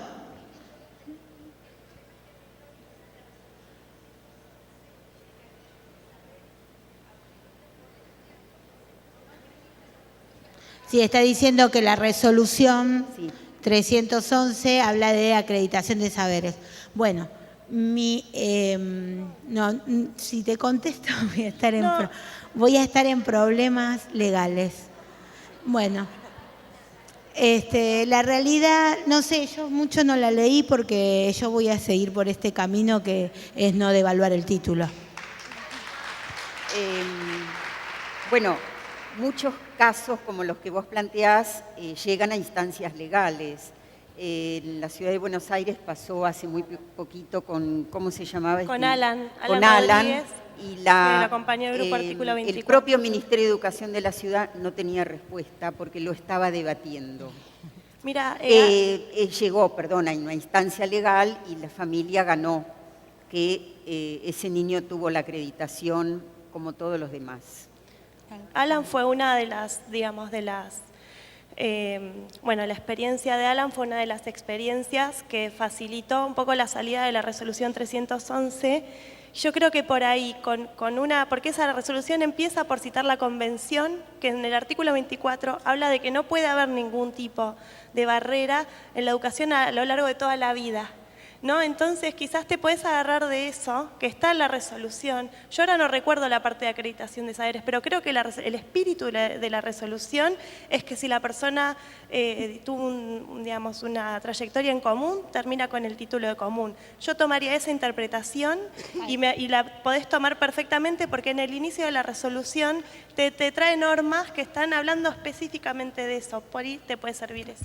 El tema es la reglamentación de la resolución y hay que ver cómo la reglamentó Río Negro.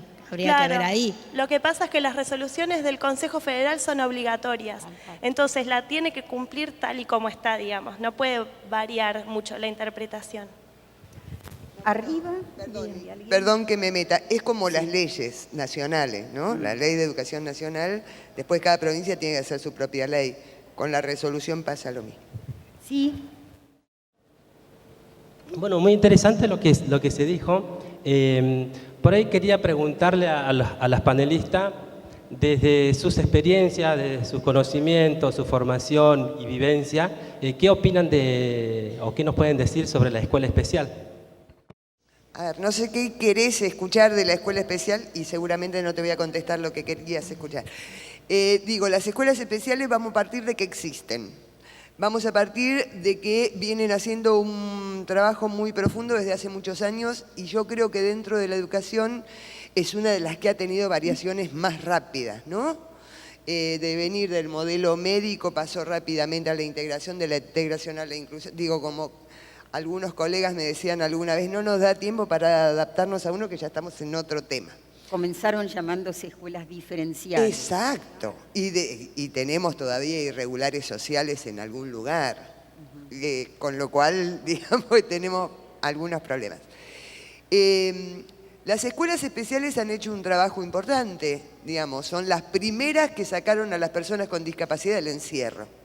Esto lo tenemos que reconocer. Tenemos que reconocer que están haciendo un gran esfuerzo en el tema de la inclusión educativa. Tenemos que reconocer que hay mucho temor a quedarse sin trabajo, que los colegas muchas veces tienen miedo a quedarse sin trabajo, entonces por eso se insiste tanto en las especificidades de la educación especial más que de la escuela especial. A mí me gusta decir que cada vez haya menos escuelas especiales y más educación especial, o sea... Perdón, los maestros pueden tener miedo de quedarse sin trabajo y los dueños de las escuelas privadas especiales que termine su negocio. Totalmente, totalmente. Bueno, sería como lo mismo, porque el director de la escuela dice, ¿y después a dónde me voy? ¿No? Entonces, me parece que tenemos que tener menos escuelas especiales. Yo creo que no mucho tiempo van a terminar sin haber escuelas especiales. Por ahí hay algún centro de recursos. A mí no me gusta llamarlos centros de recursos porque la palabra centro se la copiamos a los españoles, que en vez de llamar escuelas dicen centros. Entonces, tendríamos escuelas de recursos, que por ahí son necesarias. Tendríamos que tener a lo mejor alguna posibilidad de contraturnos, de escolaridades compartidas, no excluyentes, ¿sí? Y que todos aquellos que las necesiten puedan usarla. Creo que está en extinción. Me surgen muchos interrogantes y coincido con que todavía estamos hablando de una utopía en la medida en que las utopías son las que generan las revoluciones. Entonces, en ese sentido, creo que sí estamos en un camino hacia la inclusión, pero que todavía estamos en un momento de inicio, digamos, y ya lo dijeron las panelistas anteriores, que la ley va antes que la realidad, y es quizás porque las condiciones que rodean el sistema, yo soy del interior de Tucumán, no son las más favorables a veces para producir o para generar situaciones de inclusión. Todavía está la dicotomía, como en México, entre integración e inclusión. Todavía está la dicotomía de qué es lo que hago con este niño que no aprende.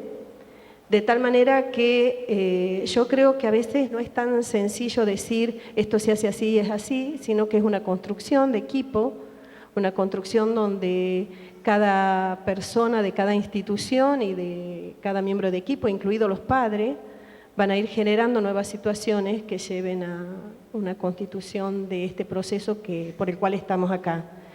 Y creo que un poco mirar este escenario de público que tenemos ahora es una muestra de que estamos en camino, porque me gustaría saber cuántas maestras de educación primaria común hay acá.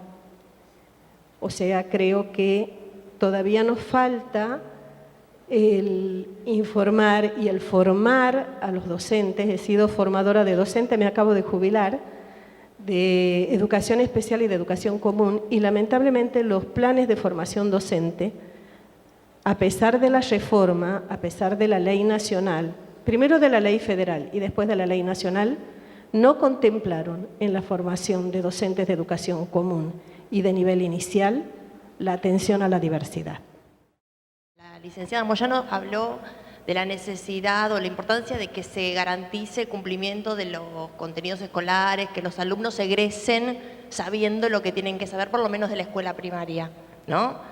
Entonces, ¿cómo hacemos para respetar el tiempo de cada chico que probablemente necesite un poco más de tiempo cuando a los 12 años tiene que terminar la primaria? Para tener una trayectoria homogénea o como está diseñada por el sistema educativo. No, a ver, yo hago una crítica a eso. Yo digo que para que nosotros podamos de verdad plantearnos una educación inclusiva, también lo decían mis colegas, ¿no? Lo graduado, Digo, ahora estamos pensando en ciclos, estamos pensando que de un nivel a otro, además de la articulación, pueden trabajar conjuntos, estamos pensando en que no tenga que repetir todo el año. Digo, está un poquito más flexible. Y el respeto de los tiempos, no solamente por los pibes con discapacidad, por cualquier pibe, ¿verdad? Es un conflicto para nosotros como docentes. Pero a hoy, el sistema educativo argentino dice de primero a séptimo grado o a sexto según la provincia y los años de secundaria tal como se dan. Entonces, incluso cuando lees las estadísticas, te dicen, no, bueno, se está implementando la Ley de Educación Nacional y el secundario ingresaron un montón, qué sé yo, pero solamente un 45% egresa. Bueno, no estamos respetando ningún tiempo. Y es una estadística. Sí, y hay muy pocas escuelas no graduadas, es una excepción dentro de nuestro sistema educativo. No, disculpen, hablabas de tiempo y más especialmente referido a los tiempos de cada chico, por supuesto. A mí me parece que en esto que decimos, un proceso en tránsito, hay que revisar hasta los tiempos que le damos a los niños, los tiempos institucionales y en algunas cuestiones, ¿por dónde andamos todavía? A ver, yo puedo pensar un aula inclusiva, un espacio reducido con 30 bancos mirando al frente, el profesor dando la clase magistral y después evaluando con que, bueno, hay múltiples formas de dar cuenta de la experiencia educativa, pero la prueba escrita es la nota más importante del trimestre y es individual. Creo que los tiempos y unas cuantas cosas más. Tenés razón.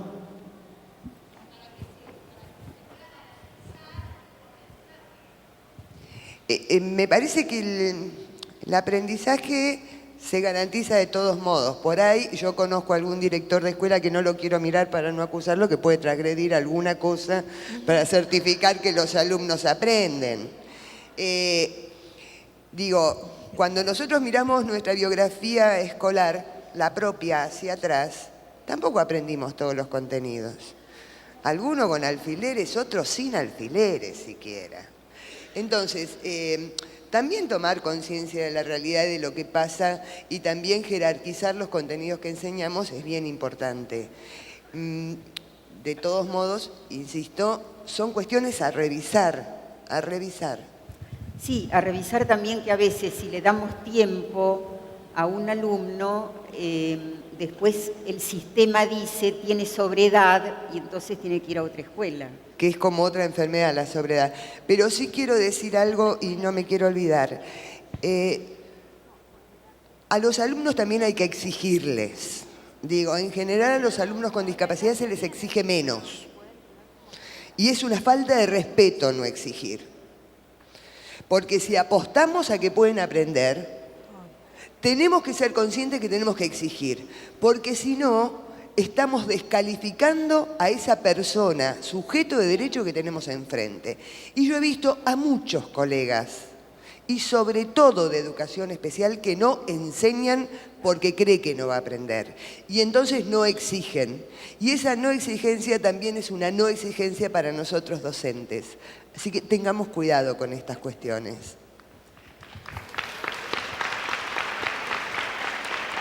Claro, esto nos trae también el tema de quién decide, quién determina hasta dónde un chico puede a priori, ¿no? Es que no lo sabemos a priori. Por eso.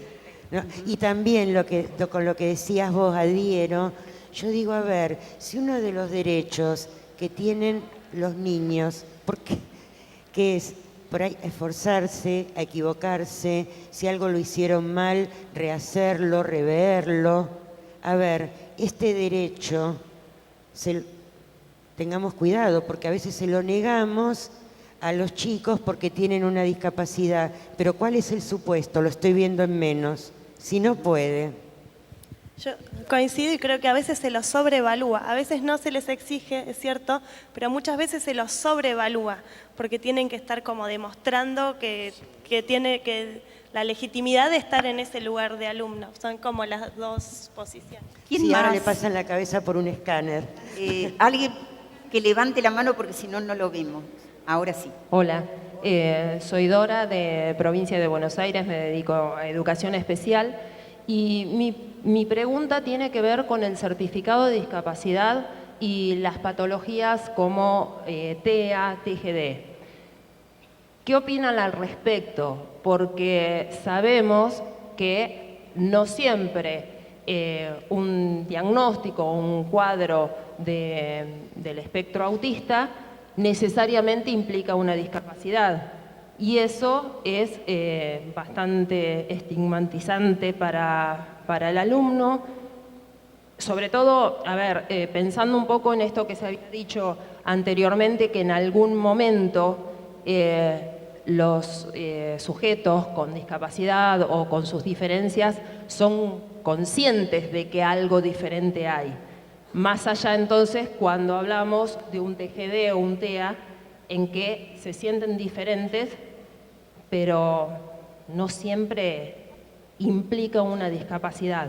Entonces, ¿cómo hay alguna forma de subsanar esto para que no esté dentro del certificado único de discapacidad? Disculpame, mira, me llega mucho tu pregunta porque lo veo tan fuertemente. Esta misma realidad la he visto desde la escuela y la veo desde el consultorio. Llegan los chicos, a ver, primero, que tenga una discapacidad, ¿es motivo para pedir un tratamiento psicológico? No. Tiene que tener un problema, una dificultad, algo de índole subjetivo para pedir esto. Pero bueno, ¿qué ocurre?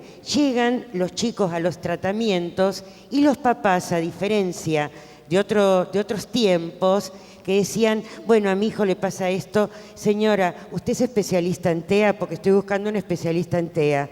Vienen con respuesta y sin pregunta, ¿sí? Y con el certificado de discapacidad, por supuesto.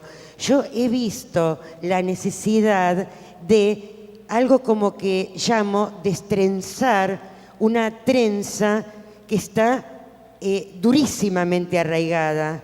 Esa trenza forjó un diagnóstico. Ese diagnóstico tiene un certificado.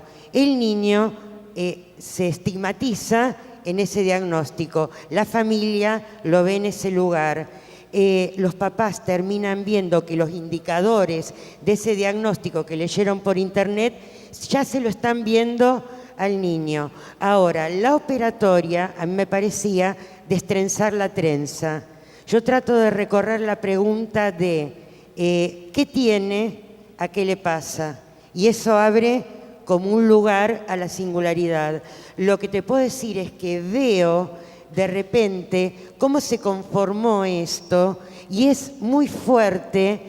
Silvano hoy en un momento decía cómo los papás van a la escuela, tal vez con la bolsita con todos los estudios, a los tratamientos también. En algún momento le digo, señora, por favor présteme todo esto. Lo llevo a mi casa, lo leo, lo ordeno, veo cómo se fue armando.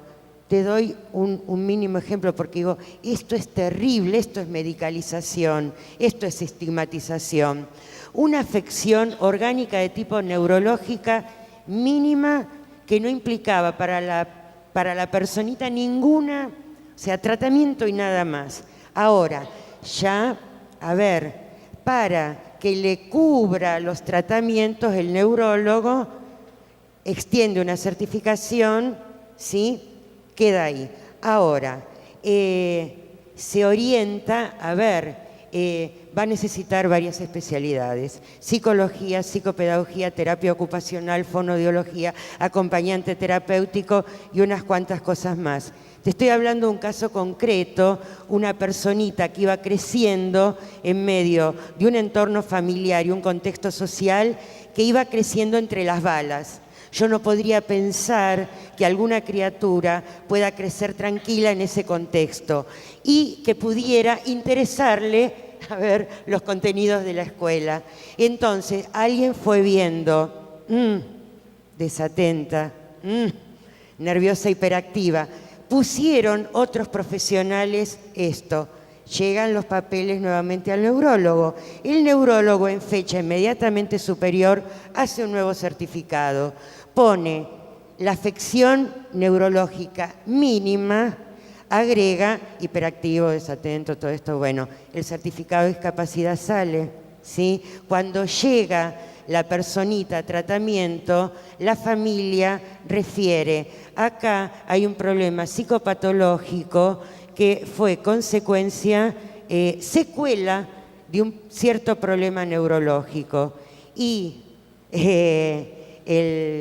el niño, y yo soy burro, tomo 2 pastillas, una para la tensión, una para no desmayarme, no entiendo nada. Esto es lo que vemos. Ahora, hay una cuestión muy dura porque el certificado de discapacidad, una vez que se lo otorgaron, tiene validez legal, ¿sí? Hay un trabajo que creo que es re importante que hagamos las escuelas y que se hagan en los distintos lugares profesionales, es esto, un poco despatologizar hasta donde se pueda, cuestionar estos certificados, por lo menos por ahora no son definitivos, porque es terrible como marcan. Claro, ¿y para qué se lo necesita? ¿Para qué va a ser usado? Y a veces uno se sorprende porque dice, realmente no tiene, ¿dónde está la discapacidad? Pero los papás mismos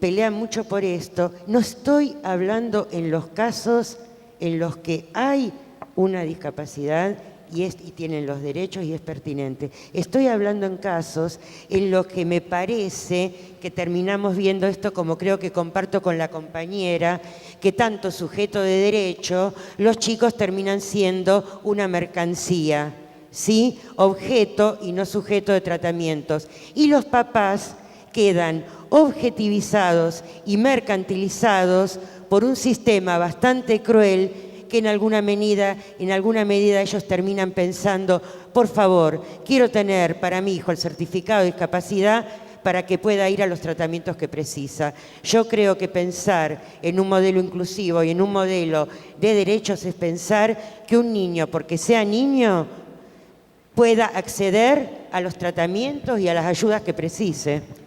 Bueno, últimas preguntas. Por allá. Queríamos más que nada agradecerles a todo el panel por toda la apreciación, lo que cuentan y lo que dicen, porque nosotros en la escuela que trabajamos nos sentimos identificados con cada una de las experiencias de lo que ustedes comentan. Entonces sentimos como que vamos en el camino correcto. Mucho de lo que por ahí decía Silvana, esto de trabajar en pareja pedagógica, nosotros en la escuela que trabajamos es uno de los acuerdos pedagógicos. La maestra integradora con el maestro a cargo del aula. Y trabajamos así, se trabaja en todas las aulas. No es el maestro integrador por un lado, no. El maestro integrador es maestro de todos y puede tomar decisiones junto con el maestro de grado. Ahora justamente estamos como tratando de hacer lo mismo, de lograr lo mismo en el secundario de esta escuela. Cuesta, como decía, es verdad, es un trabajo de todos los días. Y ahí en el secundario también tenemos chicos, como decían, con sobreedad, que no sé si es sobreedad, pero tienen 25 años y están integrados con chicos de 15 años y la verdad que podemos decir que cuesta, es todos los días trabajar, pero cuesta. Entonces, la verdad que nos sentíamos como contentos porque cada cosa que contaban o por ahí contaba Silvana, decíamos, wow, es nuestra escuela. Así que era eso más que nada. Gracias. Gracias. Yo me recibí hace muy poco y los planes de estudio, digamos, fueron reformados también hace poco en los profesorados, por lo menos en secundario. Yo soy profesora de matemática, perdón, no lo dije. Y la verdad es que tuve un acercamiento con conocer a algunos de estas distintos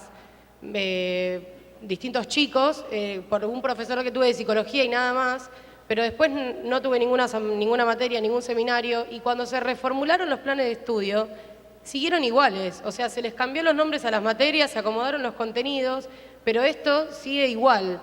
Digo, si nosotros estamos yendo por un camino, una educación inclusiva, cuando se hicieron las reformas de los planes de estudio de los profesorados, ¿por qué no se tuvieron en cuenta todas estas cuestiones? Que me parece que es lo importante. Porque me pasó de trabajar el año pasado con una maestra integradora, con varias maestras integradoras en una escuela, y que ellas me digan, pero yo no entiendo nada de lo que vos me decís, porque encima doy matemática, el cuco, nadie quiere, todos, es como...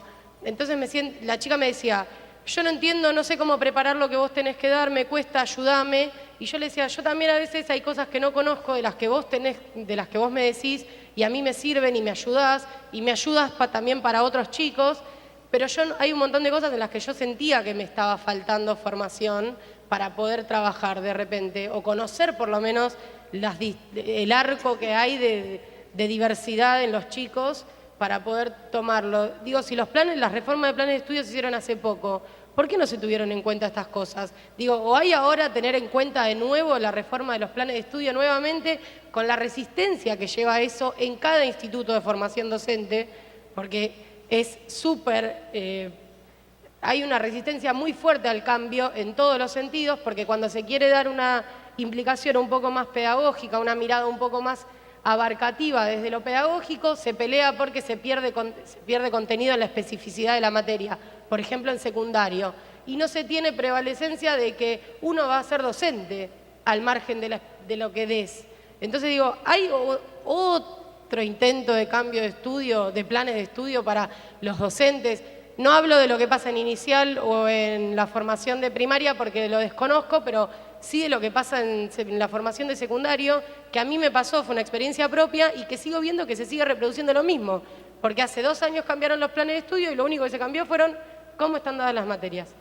Digo, a mí me genera como duda porque hoy estoy acá pensando y digo, che, tendría que estudiar algo de educación especial, porque yo siento que a mí quiero aprender y no lo aprendí, y si queremos una escuela inclusiva, además de pensar en trabajar con una pareja pedagógica, en todas las escuelas, en todos los cursos, en todas las áreas, creo que habría que pensar en cómo reformulamos la tarea docente y que cuando cualquier chico que termina el secundario quiere ser docente, contarle realmente y mostrarle con los alumnos reales que se va a encontrar y no con esos alumnos ideales que te cuentan que son con los que te vas a encontrar en la escuela. Digo, ¿hay alguna perspectiva de modificar nuevamente estos planes, de que cambie o no?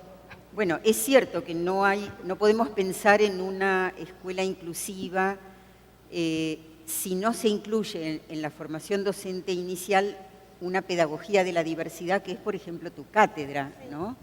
Sí, yo trabajo en una materia de ciencias de la educación que se llama Pedagogía de la Diversidad y donde también nosotras criticamos porque es una pedagogía aparte, digamos, pero estamos ahí, por suerte. Y desde el lado de la formación, bueno, yo creo que tiene que haber una formación transversal y también algunas materias donde se vean estas cosas que sabemos. Y ahí yo te puedo hablar desde mi experiencia también desde la sociedad civil. En mi experiencia muchas veces es la sociedad civil la que empuja para que esto suceda, porque a veces estos cambios, como dijimos, tienen que ser políticos, culturales y del nivel de las prácticas. Y a veces a la política hay que ayudarla desde la sociedad civil, que ¿quiénes somos? Las organizaciones que representamos a las personas con discapacidad. Somos los primeros interesados en que esto suceda. Y ahí, bueno, si yo te debo dar una respuesta, estamos en eso. Pero si te tengo que decir del otro lado qué pasa, no sé. Pero sí estamos en eso y sí, yo coincido con esa preocupación. Pero también yo creo que si nos ponemos a pensar en esta triple mirada, ¿no? Política, cultura y práctica, nosotros tenemos estudios de pedagogía que dice que a veces la formación inicial tiene bajo impacto cuando uno entra a una institución. Entonces, quizás por más que a veces nos formemos, una persona, suponte que tenga una muy buena formación inicial en estos temas, y entra a una escuela donde la política, la cultura institucional excluye, vamos a estar ante el mismo problema. Entonces, necesitamos hacer todo junto. Si tu formación inicial no tuvo en cuenta estas cuestiones, no te preocupes porque vas a poder llegar a ver estas cosas. ¿Cómo? Y pensando en las culturas institucionales y tus prácticas. Entonces hoy podés avanzar desde esos lugares. Bueno, última, dale. Hola, mis dos preguntas son para la directora de la Escuela Rumania. Primero, me hizo ruido lo de la formación, digamos, dijiste hace bastante que si no fuimos capacitados para trabajar con personas con discapacidad, no fuimos capacitados para trabajar con ninguna persona. Y me parece que en realidad lo que falta es capacitación para personas con discapacidad. Y yo en mi caso, que estudio educación musical, siento que sí fuimos capacitados en la facultad para las personas sin discapacidad y sí los programas, las planificaciones fueron adaptadas a las escuelas a las que íbamos, pero trabajo en discapacidad y siento que tuve que aprender muchas cosas sola y que, bueno, agarrándome de la teoría tuve que adaptarlo a discapacidad, porque trabajo en discapacidad múltiple, donde hay personas con autismo y ceguera, por ejemplo. Entonces, quería saber si te referías más a la educación desde el amor o si te referías más a la capacitación en general. Te enseñan a pensar un aula convencional como si la habitaran todas personas iguales y que no los atravesara la vida, porque vos vas al aula y los atraviesa la vida, por suerte, ¿no? Digo, y cada uno está en una etapa diferente, atravesado y condicionado por un contexto diferente, y eso interpela al docente. Mucho de tu formación ahí se pierde y va a depender de tu capacidad, tu creatividad y tu capacidad para preguntar a otros, ¿no? Que es algo que a veces los docentes nos cuesta mucho, que es compartir nuestras prácticas y preguntar a compañeros que tienen más experiencia. Que hay un plus en formación del profesorado que lo deberían hacer los directivos, porque después de todo te terminás de hacer docente en la escuela. Y entonces a mí me parece que el guante del profesorado lo tendrían que tomar los directivos de las escuelas y asumir el rol pedagógico que tanto le es negado por todo lo burocrático, lo administrativo que lo tapa habitualmente y que hoy todavía más. Entonces, me parece que ahí tendrías una posibilidad de complementar la formación. Claro, lo que quise decir es, no fuiste formado ni siquiera para el aula convencional, obviamente que no fuiste formado para trabajar con personas con discapacidad. Eso no significa que uno no deba salir a formarse permanentemente, porque algunos no están de acuerdo, pero somos profesionales de la educación y tenemos una ética profesional y estamos obligados a capacitarnos en forma permanente más allá del puntaje que nos dé para nuestra carrera docente. Sí, posiblemente lo que los profesorados no dan, lo da el intercambio con los colegas que tienen experiencias diferentes. Creo que nadie se salva solo en el sistema educativo. Voy a agradecer por este lado a Ana, Pilar, a Silvana, a Cecilia, a ustedes por el interés, por la escucha y por supuesto por la participación. Muchas gracias.